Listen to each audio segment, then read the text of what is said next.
registradas em carvão até hoje. A era pré-diluviana era coberta de vegetação viçosa. Havia beleza por toda parte. Então veio o dilúvio.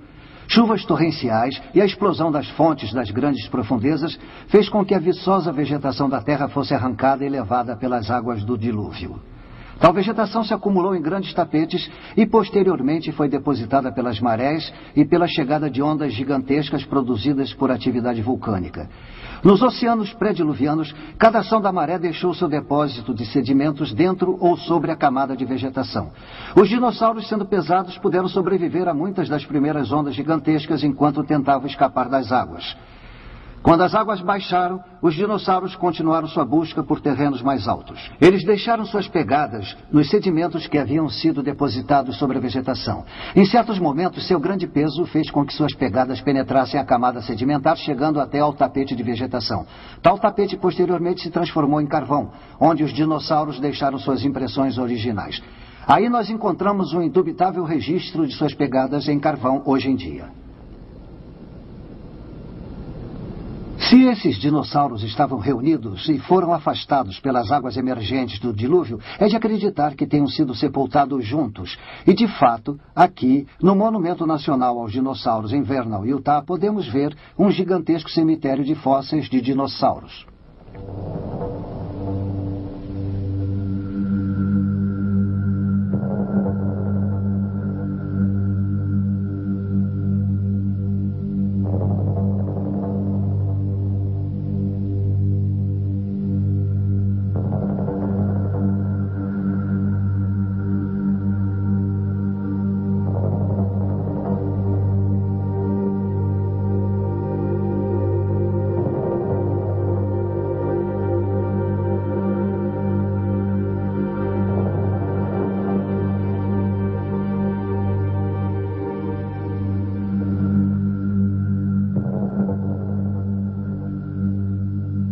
Vamos tirar algumas conclusões acerca da idade dos dinossauros e da idade dos peixes encontrados no Monumento Nacional de Fossil Butte.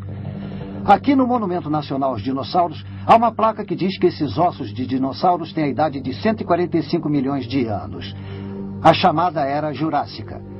Porém, sabemos que isso não pode ser absolutamente verdade. Vocês lembram de nossos resultados a respeito da madeira carbonizada? Ali nós encontramos o desmoronamento das eras geológicas. A Era Eocena, a Cretácea, a Jurássica e a Triássica. Nós descobrimos que todas elas estariam reunidas há apenas milhares de anos. Os fósseis de peixes no período Eoceno, os dinossauros nos períodos Cretáceo, Jurássico e Triássico. Tudo isso é descartado para ter acontecido há apenas alguns mil anos, durante a época do dilúvio universal.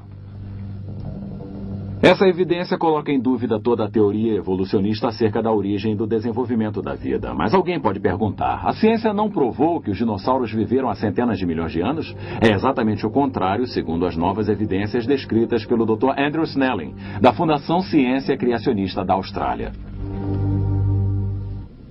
Este exemplar, de 19 de maio de 1995, do Jornal da Ciência, tem uma foto de uma abelha envolta em âmbar. Ela é similar ao espécime de abelha em âmbar dominicano que nós temos aqui. Os geólogos diriam que ambos os espécimes têm entre 25 e 40 milhões de anos de idade, mas isso seria um grande problema para eles, porque eu consegui extrair bactérias do abdômen da abelha, bactérias vivas. Esses resultados apoiam achados anteriores sobre mais de 100 tipos de bactérias de outros insetos.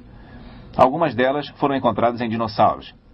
Até agora, os cientistas evolucionistas achavam que tais bactérias eram devido à contaminação de laboratório. Eles não podiam acreditar que as bactérias pudessem sobreviver por dezenas ou centenas de milhões de anos. Porém, este novo resultado, obtido após 4 anos de cuidadosa análise, descarta a contaminação laboratorial. Como cientista, o motivo pelo qual eu acredito que a bactéria tenha sido encontrada na abelha, no âmbar dominicano e anteriormente em outros fósseis da mesma idade que os dinossauros, é porque eles realmente são todos bastante jovens. Este tem que ser o resultado de terem sido encapsulados e sepultados num dilúvio universal. Um dilúvio catastrófico ocorrido há vários milhares de anos. Tudo isso está de acordo com as evidências sobre a pouca idade do carvão e do petróleo, conforme já vimos. E, claramente, estaria consistente com a visão de que as várias formas de vida encontradas na natureza seriam originárias dos eventos supernaturais criacionistas ocorridos há cerca de uns 6.000 anos. A essa altura, alguns podem indagar como é que esse resumo surpreendente poderia ser conciliado com a visão evolucionária da história da Terra. Eles podem perguntar, não sabemos através do estabelecimento da idade por radiomedição que as rochas do fundo da Terra, os granitos, foram formados repetidamente em eras em locais diferentes ao longo de bilhões de anos e eras evolutivas? E também não sabemos que utilizando esses mesmos métodos em fósseis e em rochas sedimentares, obtemos centenas de milhões de anos de idade? A resposta é claramente evidente para as duas perguntas. Tanto granitos quanto os fósseis não possuem a idade estampada neles quando são coletados. A idade antiga medida através do método de radiação, que os cientistas têm aceito há tanto tempo, jamais foi uma prática científica. Informações científicas derivam de experiências em laboratório. O estabelecimento da idade através da radiomedição é apenas um cálculo aritmético. Ele é composto de uma medição de laboratório. A quantidade de chumbo dividida pela quantidade de urânio. Ambas as quantidades são obtidas no laboratório. A outra variável é supostamente uma constante. Ela assume um índice constante de decomposição. A idade é então calculada como sendo o produto de tal constante vezes a razão. Só que a razão é medida em laboratório. Se esta constante aqui não for realmente uma constante, porém uma variável, então a idade não tem significado. O método de radiomedição não passa de uma ficção radiométrica. O evolucionismo assume que os granitos são formados através do resfriamento lento ao longo de bilhões de anos. O tempo de resfriamento ou a idade presumível é obtida através da medição da decomposição radioativa atual dos produtos na amostra. É assumir que eles tenham se acumulado apenas através de uma lenta decomposição radioativa constante. Porque a teoria evolutiva equaciona a idade radioativa com o tempo de resfriamento, qualquer evidência demonstrando que os granitos se formaram rapidamente, basicamente demonstra sua criação simultânea. Por conseguinte, a premissa de decomposição radioativa constante e a inferência de idade avançada são invalidadas. E, de fato, há evidências científicas de sua criação simultânea. Gravados no interior dos granitos existem belas microesferas coloridas produzidas pela decomposição de um certo elemento radioativo, conhecido por ter apenas uma existência efêmera. Utilizando uma analogia simples, as bolhas de Alka-Seltzer na água só podem ser retidas através de um congelamento rápido.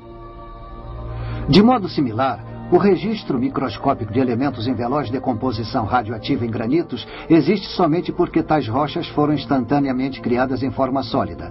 Se elas fossem criadas por resfriamento lento, os vestígios radioativos teriam desaparecido no processo sem deixar qualquer registro visual. Este registro da criação instantânea é encontrado em granitos por todo o mundo. Além disso, sua existência em granitos de várias idades radiométricas diferentes demonstra que foram todos criados ao mesmo tempo. Isso faz desmoronar todo o fundamento das eras geológicas. As centenas de milhões de anos de resfriamento que os geólogos achavam que eram necessários para a formação do gigantesco monolito El Capitan são reduzidos para menos de alguns minutos. Qual o impacto que tais evidências causam sobre a idade da Terra? De forma muito significativa. A criação simultânea de diversos granitos nos informa que suas diversas idades radiométricas estão erradas, que algo está errado. Anteriormente descobrimos que havia apenas uma incerteza nos cálculos da idade radiométrica. Tal incerteza seria assumir um índice de decomposição uniforme. Agora sabemos que houve uma mudança no índice de decomposição em algum momento no passado. Minha visão é de que realmente, na época do dilúvio, houve uma ampla modificação e um aumento no índice de decomposição radiométrica. A radioatividade não pode, então, ser utilizada para estabelecimento da idade até depois do final da modificação do índice de decomposição. Qualquer esforço para utilizar a radioatividade para o estabelecimento da idade anterior a essa época certamente nos levará a um resultado errôneo. Outras evidências relativas à mudança no índice de decomposição e a respeito da pouca idade da Terra advêm de meus estudos sobre o núcleo de granitos de um sítio de escavação profunda no Novo México. Na década de 70, o Departamento de Energia perfurou uma profundidade de 4.600 metros com a finalidade de saber se poderiam extrair energia do calor existente nas profundezas da Terra. Eu retirei amostras de profundidades de 1.040 metros até os 4.600 metros. A finalidade era de extrair pequenos microscópicos zircônios, um mineral dos granitos que possui urânio. O resultado de tais investigações acerca dos zircônios foram publicados na Geophysical Research Letters em 1982. Os meios círculos laranja aqui representam os pequenos zircônios nos granitos em diferentes profundidades. O primeiro, a 1.040 metros, a uma temperatura de 105 graus centígrados, descendo até uma profundidade de 4.663 metros, a uma temperatura de 313 graus centígrados, 3 vezes o ponto de ebulição da água. Agora vamos assumir que tais zircônios estivessem preenchidos com hélio num determinado tempo. Os pontos acima dos zircônios representam a velocidade com que os zircônios perdem o hélio, nas diferentes profundidades. Obviamente, o mais aquecido com a maior profundidade irá perder o hélio com mais velocidade do que o mais alto a 1.140 metros.